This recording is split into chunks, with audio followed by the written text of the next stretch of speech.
this radical Islamism, is there provisions for it in the Quran or in the Hadith? I mentioned the verses. Go and kill your neighbor. Go and kill infidel. Different verses in the Quran that mention almost 10 places in the Quran that Quran mention go and kill. In the Quran chapter 2 verse 119 say that slay the unbelievers wherever you find them.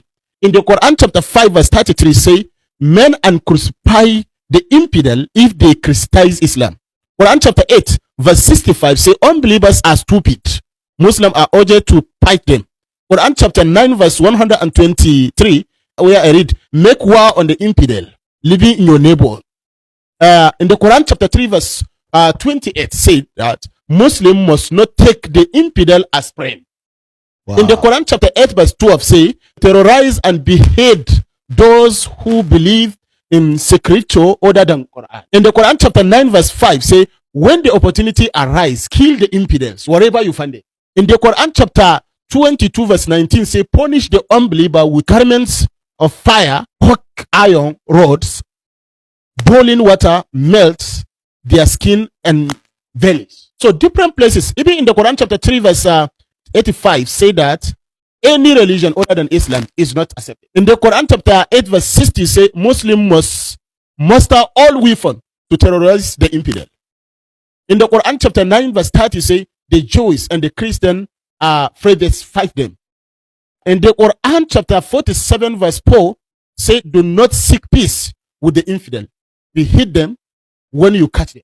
This is Quran. This is not even Hadith. This is not Hadith. This is Quran. When you go to the Hadith, say that even when you are walking around, a Christian or Jew is come close, don't give him away. Just push him and go.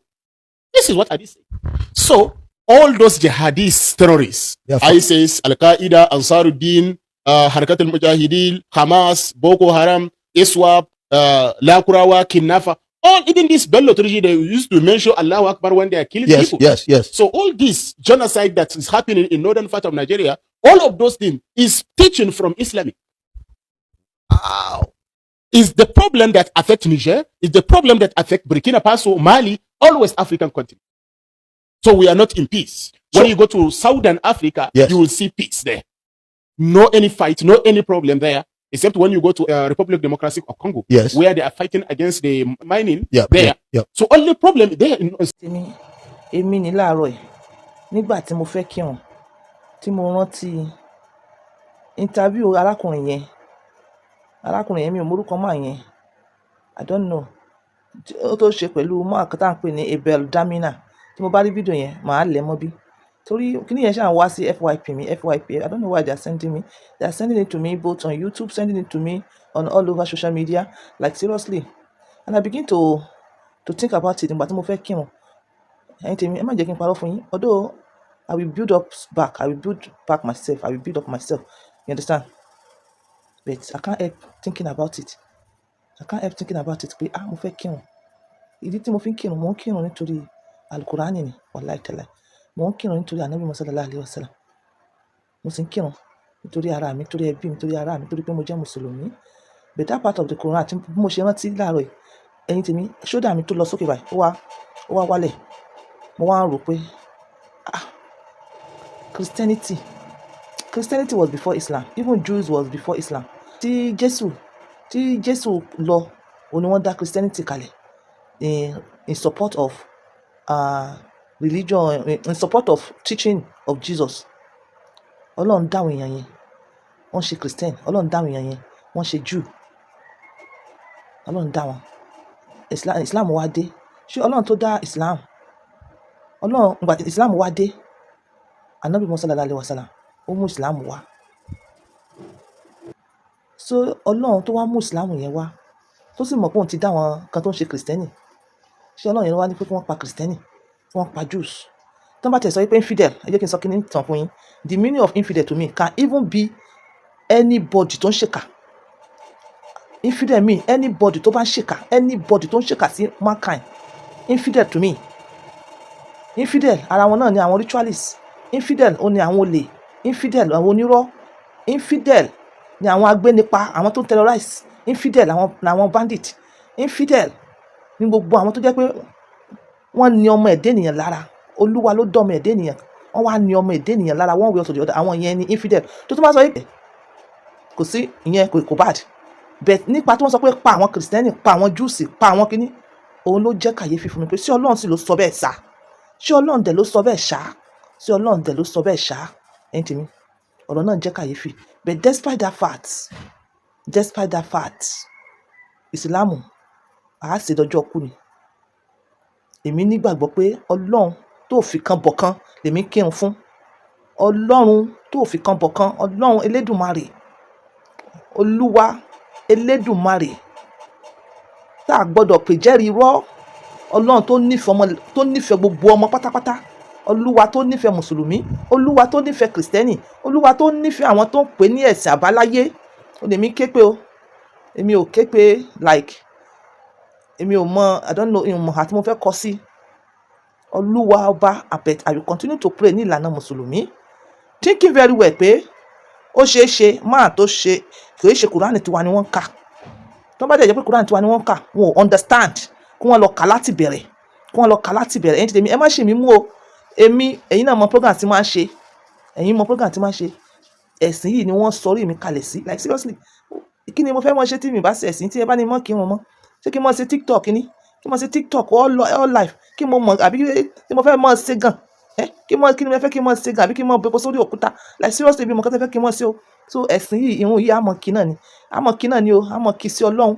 Mo sì nígbàgbọ́ pé Muhammadu sallallahu alayhi wa sallam ànábì ọlọ́run ni, that is it.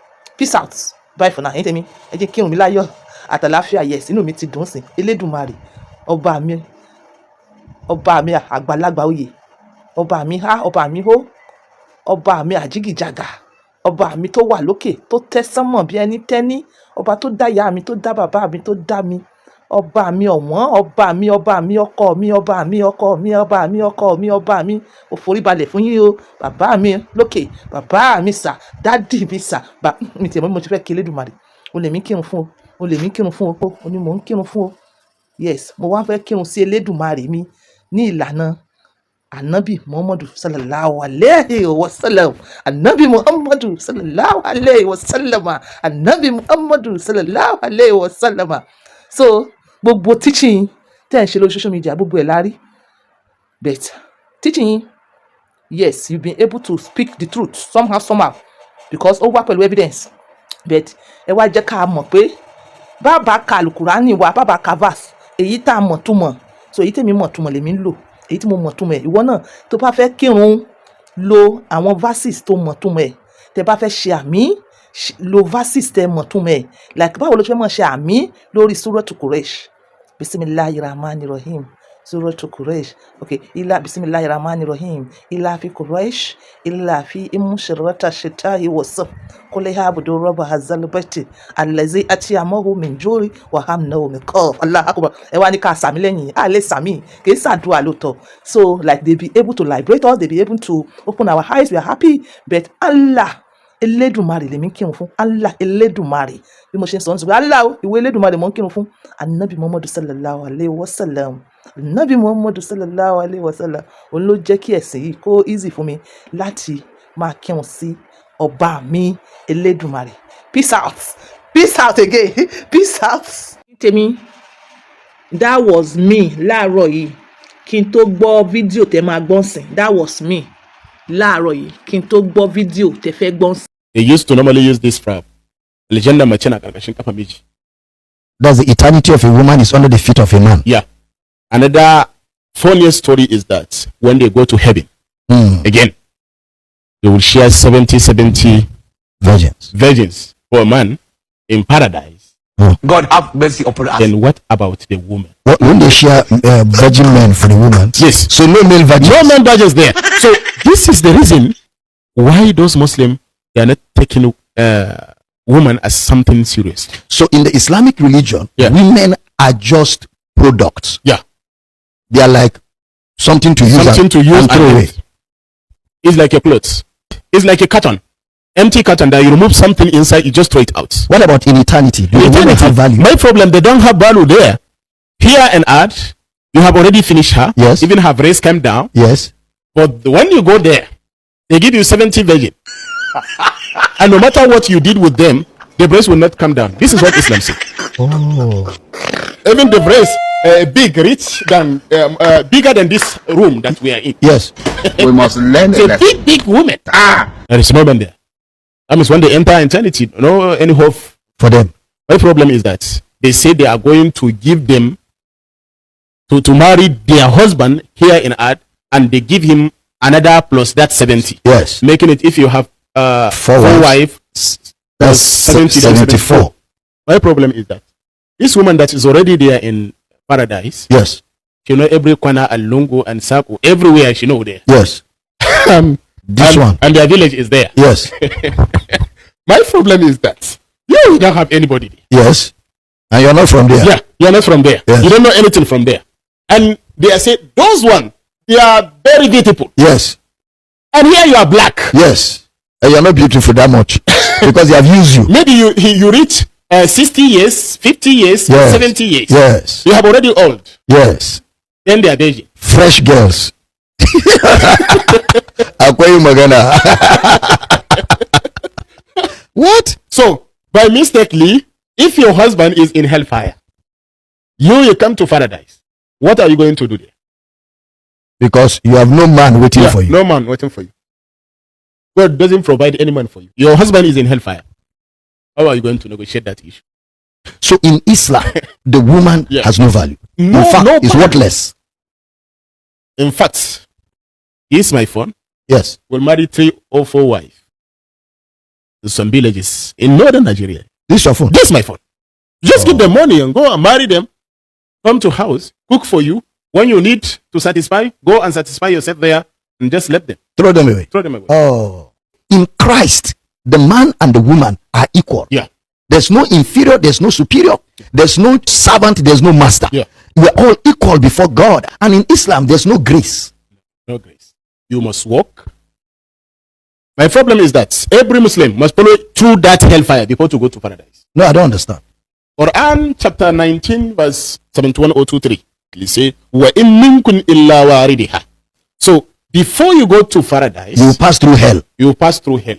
tèmi ọ̀rọ̀ lẹ́gbọ́n yẹn a nídìí àwọn bàbá wa nínú ẹ̀sìn Islam kí wọ́n wá clarify àárín yìí oríṣiríṣi nǹkan là ń gbọ́ ní social media ó dẹ̀ ń fún wa ní ẹ̀mí ìrẹ̀wẹ̀sì ṣé bá a ṣe máa continue lélẹ́yìí ṣé bìkítà fún àwọn next generation tí wọ́n bá ń gbọ́rú ọ̀rọ̀ báyìí like we pretending a ti ń pretend bẹ́ẹ̀ ni pé this is nothing is nothing is nothing bẹ́ẹ̀ ṣe eré yìí tí wọ́n sọ láàsì yìí ó jẹ́ kí inú bí mi lóòótọ́ àti gbọ́rí àbìkítà àwa obìnrin àti fight fúnra wa what we fight for is benefit àwọn ọkọ wa kò jẹ́ ká nírònú púpọ̀ ọkùnrin bá ṣe dáadáa tó bá ṣiṣẹ́ rere tó bá di èrò àlùjànnà obìnrin 70 tí ò mọkùnrin rí ni wọ́n fún obìnrin 70 that means already ọkùnrin ó jẹ ìgbáládùn obìnrin láyé ó tún wá lọ jẹ ìgbáládùn 70 obìnrin tí ò mọkùnrin rí àwọn nínú àwọn ìyàwó rẹ̀ tí wọ́n bá wá make heaven ṣé àwọn ìyàwó rẹ̀ náà máa jọ automatically virgin ni tí àwọn ìyàwó náà jọ automatically virgin despite gbogbo ọmọ tá a ti bí láyé bẹ́ẹ̀ náà ṣe gbọ́ tí ọmú ti fọ́ọ̀lù tí gbogbo ẹ ti fọ́ọ̀lù despite gbogbo tí wọ́n bá dé ọ̀run wọ́n wá reconstruct àwọn ìyàwó rẹ̀ mẹ́rin yẹn tí wọ́n bá make heaven wọ́n wá sọ wọ́n di virgin ẹ̀yin tèmi ó lágbára dẹ̀mí ìwà bí wọ́n ṣe sọ̀rọ̀ nísìn tí ọkọ ò bá wá make heaven tó make paradise àlìjẹ́nà somehow nínú ọlá ńlá Ọlọ́run bí wọ́n bá ṣe ń kà nínú Al-Qur'ani pé yes àlìjẹ́nà wà fáwọn obìnrin rere kí obìnrin yẹn wá jẹ́ tó jẹ́ kan nínú àwọn obìnrin rere kó wá jẹ́ pé àlìjẹ́nà ló ń lọ ọkọ rẹ̀ sì wà nù ná a gbọ́ provision fún 70 boys tí wọ́n mú obìnrin rí a gbọ́ provision àbí bí obìnrin yẹn wọ́n á tún lọ fún lọ́kọ míì ni níbẹ̀ wọ́n á fún lọ́kọ míì òun náà tó mú wá di like seriously I don't like that I'm getting confused like seriously ẹ̀dá kò níbo di arákùnrin wèrè yìí ti wá náà arákùnrin wèrè yìí ti wọ́n bó ló ti wá náà ẹ wo bó ṣe analyse obìnrin like seriously it's a thing for thought and it's making me angry so nísìnyí is it that tí obìnrin bá wá make àlìjẹ́nà ṣé á wá wà bẹ́ẹ̀ á kàn ṣáà wà bẹ́ẹ̀ ni á máa jẹun á máa mu á máa live fine you understand àbí wọ́n fún lọ́kọ mi àbí kò sí provision consideration fún obìnrin in the hereafter and what to expect. Yes, a gbọ́ pé wọ́n ní àwọn obìnrin kan wà ní àlìjẹ́nà bí àwọn Nana Khadija, àwọn Nana Aisha, wọ́n náà wọ́n wà ní àlìjẹ́nà, you understand? Ṣé automatically ìgbà tí wọ́n sọ pé 70 virgin, ṣé wọ́n wà di virgin ni, or they will continue like that? Ẹni tèmi ó gba ìrònú at this time now, at this point, orí oníkálukú ti ṣí, we beginning to ask some things.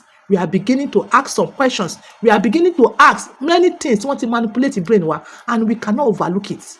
We can't overlook it. Ẹni tèmi, ẹ̀yin bàbá wa nínú ẹ̀sìn Islam, ẹ bá wa ṣe nǹkan sọ̀rọ̀ tó wà lẹ̀. Ẹ bá wa ṣe nǹkan sí, kò yé wa o. Bóyá nǹkan tí wọ́n dẹ̀ mí nínú Al-Qur'an nítorí pé kí ni kì í ṣe èdè wa. Ó lè jẹ́ pé ìtumọ̀ rẹ̀ ọ̀tọ̀ ni sí èyí táwọn bàbá yìí ń kà.